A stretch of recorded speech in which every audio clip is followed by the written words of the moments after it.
Mrs. Fantail. "What will mother say?" asked Snugglepot, brushing tears from his eyes. "She won't know," said the nurse. "We have 300 babies in the house." The nurse was a kind person. When Snugglepot has told his story, she patted his back and said, "I will have a sister who works for Blossom Lady near here. They will help you." She pointed the way to Snugglepot, and soon he found the house. It was now early morning, and Blossom was taking her little bath.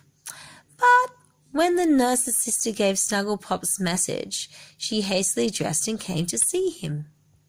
While they were, a talking bird flew in, and with the news that poor little Miss Gumnut baby was down in the road, and she was weeping and crying out in distress. "That's my brother," cried Snugglepot. Then came the bird. "Get on my back!" And she flew him straight to where poor Mr. Cuddlepie was wandering. When he saw Snugglepot, Cuddlepie ran into his arms and held him so tightly about the neck that Snugglepot was nearly choked. Snugglepot did not like the kissing in public. So he said, "We must thank Mrs. Kind Bird. Fantail is my name," she said. Mrs. Fantail," said Snugglepot. "We can do anything to please you, ma'am." Mrs. Fantail was rather a gadabout, so she said, "Yes, I'd be obliged if you'd step up and mind my eggs for me while I make some calls." Snugglepot and Cuddlepie were glad to be of use. They climbed up upon her nest, and she went off gaily. It was a long time away, and then Snugglepot said, "I think these eggs are getting cold." "Well, we'd better sit on them," said Cuddlepie. "Sit light then," said Snugglepot. "I will," said Cuddlepie. So they both sat on the eggs. The sun was warm,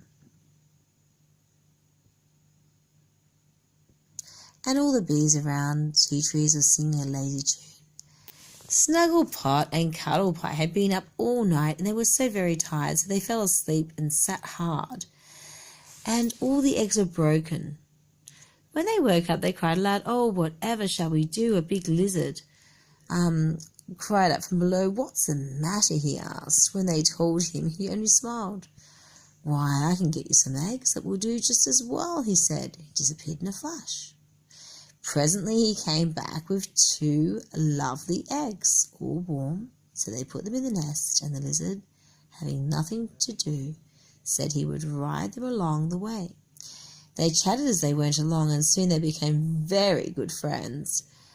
By the time they entered a village, they were very surprised to see an editor writing all about them in the newspaper. Gumnut news editors generally write backwards because it takes longer.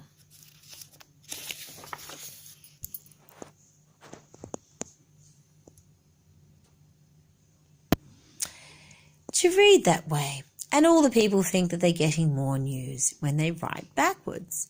Why are our portraits there?" said Snugglepot. "Oh, Mr. Lizard," they cried, "please write us away fast as you can."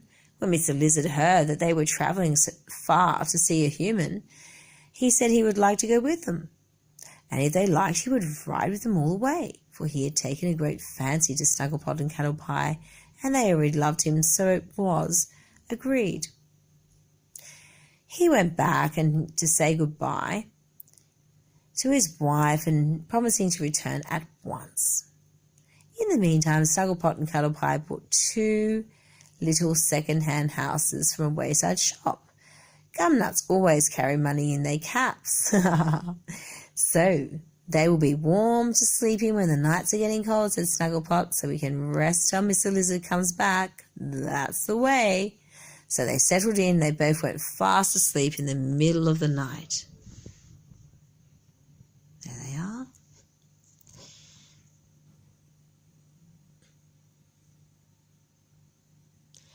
A cat spotted and came sniffing in at their houses. a large family to feed, and he had no luck that night.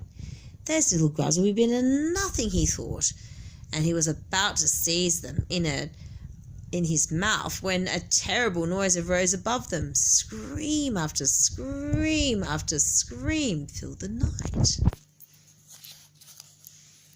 Because it is the terrible noise that I'm reading. So there you go. Cuddlepie has an idea. Snugglepot and Cuddlepie sat up, the spotted cat fled, and down the tree slid 2 native bears.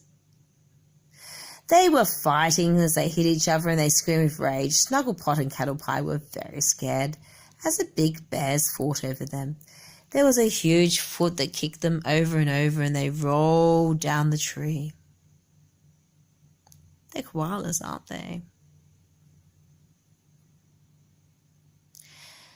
They rolled down the tree to the ground, and then a huge foot kicked them over and over and over onto the ground.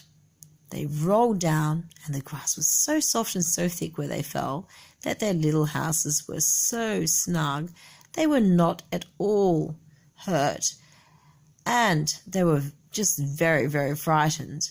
But they lay quite still all day till the break of dawn, and then seeing a crowd of knots and blossoms, they crawled out of their camps to ask questions, and everyone was talking about the horrible affair of the evening. Sure they were.